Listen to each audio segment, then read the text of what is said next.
আসসালামু আলাইকুম প্রিয় দর্শক। এখানে যে সিমগুলা দেখতেছেন এগুলো আমাদের দেশীয় সিম। এগুলা শীতকালীন সবজি। এখানে চাষাবাদ করা হয়েছে। এই যে দেখতেছেন সম্পূর্ণ সিম। সিম আর সিম, এখানে যথেষ্ট পরিমাণ সিম এসেছে। তবে সিমের একটা রোগ আছে, সেটা এখানে আসে নাই, কারণ এখানে সবসময় তত্ত্বাবধান করা হয় এবং কি কীটনাশক স্প্রে করা হয়। এই কারণে সিমের ফসলগুলো অনেক ভালো। এই যে দেখতেছেন এখানে থোকায় থোকায় সিম এসেছে। সিম আমরা ডাউলের মতো ব্যবহার করতে পারি, রান্না করে খেতে পারি, সিম খেতে পারি, কিংবা সিম আপনি শুকিয়ে রাখলেও সিম অনেক দিন খাওয়া যায়। এখানে যথেষ্ট পরিমাণ, এখানে আমাদের দোকানের চালের উপরে সম্পূর্ণ উঠিয়ে দেওয়া হয়েছে। এই যে দেখতেছেন এখানে সব সিম আর সিম, যথেষ্ট পরিমাণ সিম এখানে আসতেছে। কিংবা সিমের মাধ্যমে একটা পোকা আছে, সেটারে বলা হয় কাটামাছি। কাটামাছি যদি বসে, তাহলে এখানে যে সিম দেখতেছেন, সিমের ঠিক বিস্কানে বসে ছিদ্র করে দিবে। ছিদ্র করে দিলে সিমটার ভিতরে আপনার এই লেদা পোকা জন্ম নিয়ে নিবে, কিংবা সিমটা বাঁকা হয়ে যাবে, একটা সিমের থেকে আরেকটা সিমে পেয়ে যাবে। এইভাবে কিন্তু সিম নষ্ট হয়ে যায়।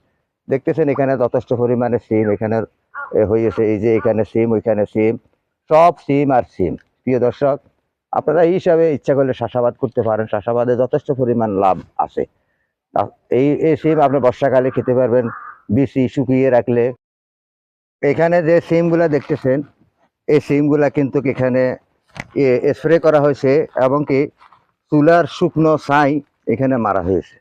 সিমের মাধ্যমে চুলার শুকনো ছাই প্রতিদিন সকালবেলায় যখন কুয়াশা থাকে, কুয়াশা ভিজাকালীনে, তখন এই শুকনা ছাইগুলা যখন মারা হয়, তখন এখানে আর কাটামাছি, বিভিন্ন রকমের পোকামাকড় কিংবা পিপিলিকা বসে না। আপনারা এই হিসাবে সিমের চাষ করতে পারেন। দেখেন এখানে সম্পূর্ণ সিম আর সিম, যথেষ্ট পরিমাণে সিমের ফসল এসেছে। এই সিম কিন্তু আমরা শুকাবো, কিংবা এটা ডাউল হিসাবে রান্না করে খাওয়া যায়। অনেকে খাইসা বলে বাজারে। আর আপনি যদি এখন কাঁচা সিমের বিচি কিনতে যান, 150 টাকা আপনাকে গুনতে হবে।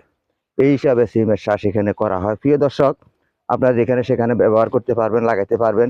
সিমের চাষ করলে অবশ্যই আপনি সেখান থেকে লাভবান হতে পারবেন। এই যে দেখতেছেন এখানে সিম কিভাবে ইনশাআল্লাহ কীটনাশক মারা হয়েছে, কিংবা চুলোর শুকনো ছাই মারা হয়েছে।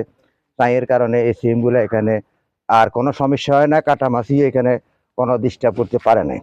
আপনারা সব সময় আমার এই ভিডিওগুলো দেখবেন। আমার ভিডিওটা কেমন লাগে আপনারা অবশ্যই একটা কমেন্ট করবেন। আর আপনারা সব সময় এই সিম গাছে তেমন কিছু দেওয়া যায় না, কিংবা বেশি কিছু দিতে হবে না। আপনার সামান্য একটু ছাই মারলে আর স্প্রে করলে, কিন্তু আপনারা স্প্রে করার সময় হলো প্রতিদিন বিকালবেলা। বিকালবেলায় আপনারা এই স্প্রে করবেন, তাহলে আর কাটামাছি থাকবে না। সকলকে ইউটিউব চ্যানেল ও ফেসবুক পেজের পক্ষ থেকে আন্তরিক ভালোবাসা, অভিনন্দন জানিয়ে আমি এখান থেকে বিদায় নিচ্ছি। আসসালামু আলাইকুম।